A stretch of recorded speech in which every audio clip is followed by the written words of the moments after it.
Another issue that we'll have in front of us is the possible adoption of a sustainability plan. What a sustainability plan means is it gives guidelines and sets a general policy for our staff and the people that work with the county as to how our commissioners value green and policies that minimize carbon footprint on our planet. We want to balance that with reality. For instance, I know my wife has a Prius car. Well, when you cut the air conditioner on a Prius car, it's not efficient. And so some of these practical aspects to it we've tried to address. And I think it's a good policy. I intend to vote for the plan because I think government has to set an example.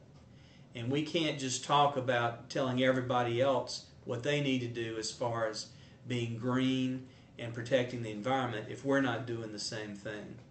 So I think this is an opportunity to put our money where our mouth is, so to speak, but it's broad principles, but it's also pragmatic.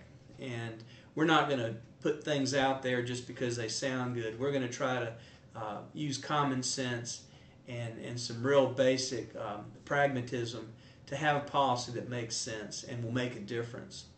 And finally, we're going to honor Weaverville Mayor Beth Stroud.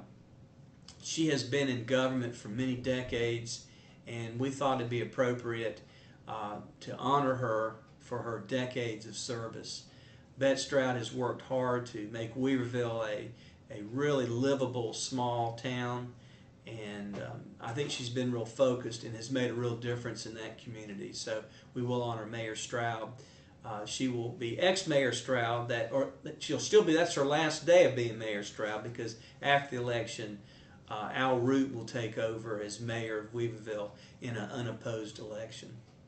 Unless there's a write-in there, and we may have write-ins. I know that with city elections we have a very intense write-in campaign by Robin Cate, who's the current city council member. I won't get into that too much other than to say it's been interesting, and we certainly look forward to working with whoever wins the election. And there'll be 3 seats on Asheville City Council and the mayor race.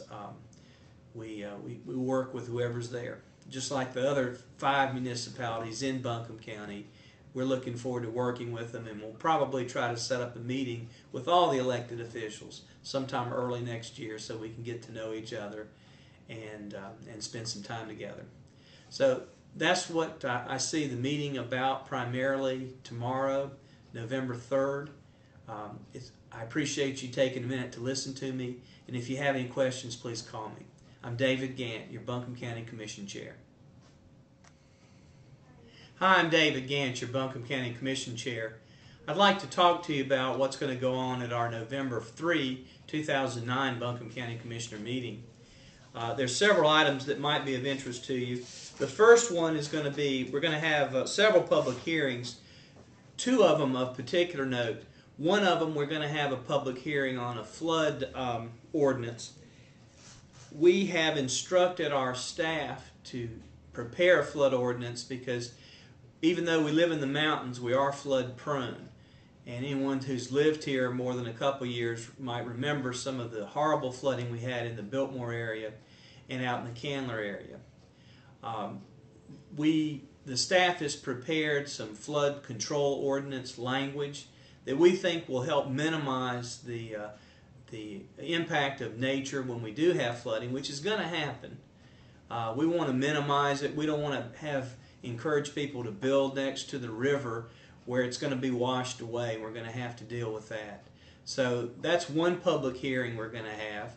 And another public hearing of note that we're going to talk about is helping the Health Adventure finance their big project for their facility. The Health Adventure project will not cost the county any money. We're not putting money in here, but we are using the ability of the county to help them get a loan that's been very difficult to get in these economic times. But we're not going to be legally responsible, but we are going to help facilitate that. We believe in the Health Adventure, their program and their mission, and I honestly, personally believe that this will be a destination standalone destination once it's built. So I think if we help these folks get in there and create this facility, we'll be helping tourism, helping educate kids, and I think it's just the right thing to do for a great nonprofit.